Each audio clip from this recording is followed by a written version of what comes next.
my mom and my stepdaddy married when I was 16, and me and him, we didn't get along. He was an alcoholic. And the reason I say he wouldn't care, he's a preacher now. And like me, he'll tell you about his past. He don't hide his past. So that's why I say I know he wouldn't care. But, like me, he had an alcohol problem. But they married, and I was 16, and me and him just didn't get along. He didn't like me, and I didn't like him. And I'll tell you now, he's a great man now. I don't know if I've ever seen another person love people as much as he loves people. So, it's amazing what God can do in our lives when we let God work. So that's what I'm saying. So I'm saying that to let you know how he is now. But me and him didn't get along. I despised him, and he despised me. And of course, by the time I was 16, I was already, bigger than him. But we just didn't get along. We couldn't stand each other. And man, I truly, really couldn't stand him. I hated him. You might say, oh, you shouldn't use that word hate. Before I become a Christian, that was all I truly knew was hate.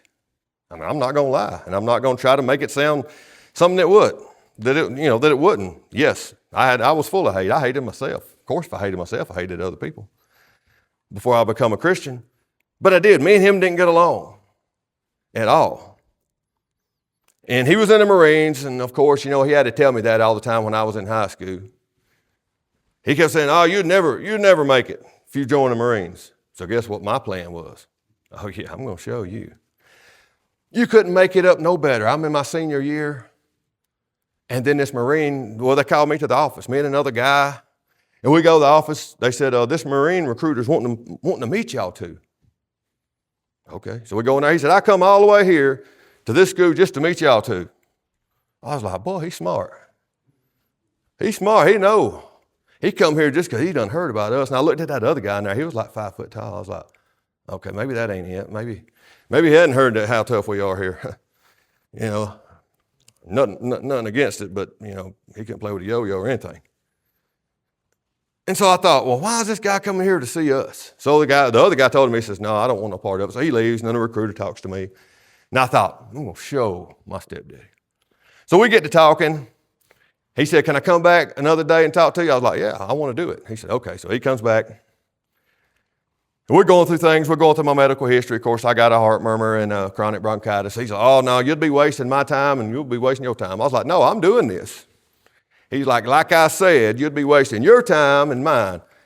I thought, man, maybe my stepdaddy was right. Of course, I wasn't going to go home and tell him that. But I really felt dejected. Is that a real word? But I really felt that way. I was like, maybe he was right. And I was so mad. I was so upset. Of course, and then about 2-3 weeks later, me and Brandy get together. I thought, okay, God, I see what you're doing here. Now, I didn't say that then. I see that 30-something years later now. I see what God was doing. God had a plan for me. God had a different plan for me. Right after that, because I just got out of school, just got out, and I probably would have been gone at basic training. But instead, me and her got together, and, like I told y'all, was it last week or week before, whenever it was, when we stop and look back at what God's done in our life all the way through these years, we go, wow, that's pretty amazing. I didn't see that then.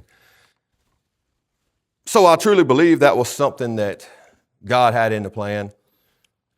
But I was really felt bad because of what, my stepdad used to say, oh, you wouldn't be able to make it. But forgiveness. Now me and him both have forgiveness. Like I said, he's a wonderful person now, a really fine preacher.